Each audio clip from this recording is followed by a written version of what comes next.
नमस्कार, मैं डॉक्टर परम मित्तल दिल्ली से आर्टेमिस ग्रुप ऑफ हॉस्पिटल्स में जॉइंट रिप्लेसमेंट और हड्डी रोग विशेषज्ञ आज आपसे घुटने की ऑस्टियोआर्थराइटिस के लक्षणों के बारे में बात करूंगा। सबसे इम्पॉर्टेंट लक्षण जो घुटने की ऑस्टियोआर्थराइटिस में होता है वो है दर्द। ये दर्द जो है अलग अलग ग्रेडिंग और अलग अलग सीवियरिटी ऑफ डिजीज़ के हिसाब से अलग अलग समय पे मालूम पड़ता है। शुरुआती दौर में ये दर्द जो होता है वो घुटने के अंदर की तरफ से शुरू होता है और ये एक्टिविटी रिलेटेड होता है। जब आप ज़्यादा एक्टिविटी करते हैं, जब शाम के टाइम काम से आते हैं, तब आपके घुटने में दर्द मालूम पड़ता है। जैसे जैसे ये बीमारी बढ़ती चली जाती है और एडवांस स्टेज में जाती है तो ये दर्द हर समय रहने लगता है और रेस्ट में भी मरीज को तंग करता है। दूसरी इम्पॉर्टेंट लक्षण जो है वो है घुटने में स्टिफनेस माने अकड़न।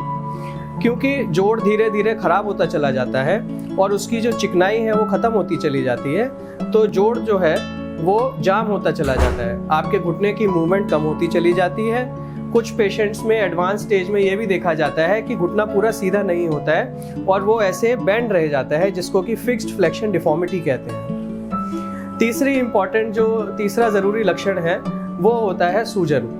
क्योंकि घुटना एक जोड़ है और जोड़ की मरम्मत के लिए कुछ ऐसे स्ट्रक्चर्स होते हैं, साइनोवियम होती है, मांस की चादर होती है जो पानी बना के रखती है जोड़ में। कई बार जोड़ में जब ऑस्टियोआर्थराइटिस हो जाती है तो ये मांस की चादर प्रोटेक्टिव रेस्पॉन्स के तौर पे पानी फेंकती है और उसमें सूजन बनने लग जाती है जोड़ में। तो इस तरीके से ये 3 इम्पॉर्टेंट लक्षण देखे गए हैं। और सबसे इम्पॉर्टेंट जो चौथा लक्षण होता है वो होता है घुटने में टेढ़ापन। अगर आपके घुटने में टेढ़ापन आना शुरू हो गया है और आपके घुटने में दर्द होता है, इसका मतलब आपकी ऑस्टियोआर्थराइटिस जो है वो सीवियर कैटेगरी या एडवांस स्टेज में चली गई है। टेढ़ापन घुटने में आना तब शुरू होता है जब मीडियल साइड में या अंदर की तरफ जो गैप है वो खत्म होने लगता है। जब वो अंदर की तरफ गैप खत्म होगा तो उस गैप को भरने के लिए नीचे की हड्डी अंदर की तरफ आएगी। इसका ये एक तरीके का मार्कर होता है जो हमें ये बताता है कि आपके घुटने में अंदर की तरफ गैप खत्म हो गया है और आपकी बीमारी एडवांस स्टेज में पहुंच गई है। Thank you.